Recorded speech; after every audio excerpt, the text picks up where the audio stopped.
So, break time guys. Kakapagod day 1. Yan na yung ano namin. Ikaw pa naman, tatlong skilled ang helper ka lang, tatlong skilled ang anuin mo. Lalayan mo, putik. Yung isa dito, okay lang kasi malapit lang dyan. Yung halo dyan. Tapos yung isa dyan sa taas, dyan. Tong poste, dyan sa taas. Then, yung iba naman dyan. Yung iba naman, dyan banda. Ba? Tapos akalain nyo, doon pa yung ano, doon ko pa kukunin yung aggregates sa semento. Ito. Dito.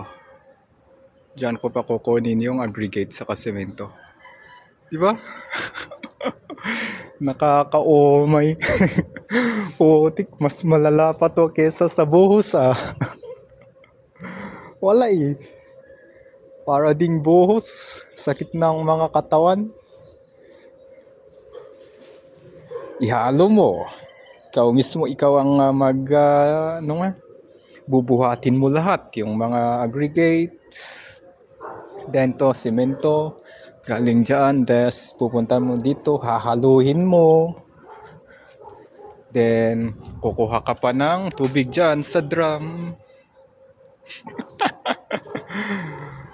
Then, yan. Bigyan mo to. Pero, mabilis to eh. Pakabilis to. Kasi maano lang. Yan na lang. Kaya nakapabilis. Yan ang medyo maano. Pero mahirap. Pero pati dyan sa kabila, mahirap din. Hirap talaga. Ako talaga ang dito, dali. Dapat dalawa man lang kaming helper or tatlo. Tig-iisa sana eh. Kasi tatlo silang skilled. Puro sila mason, tatlong skilled na mason. Ako lang ang helper. Buti sana kung isa doon, isa dito, tas isa dito. Buti kung ganun. Pero hindi. Iba-iba eh.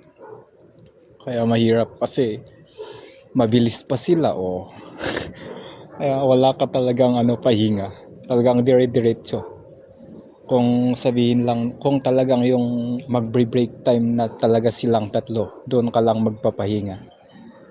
Pero kung nag-break time yung isa or dalawa, pero hindi pa yung isa, kailangan mong alalayan pa rin yung hindi nag-break time, di ba?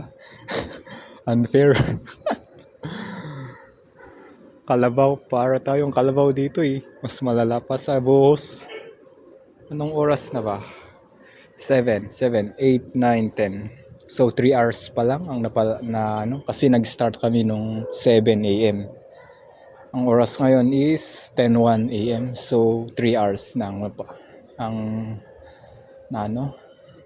napalipas, pero wala eh. Sakit ng katawan. Ewan ko.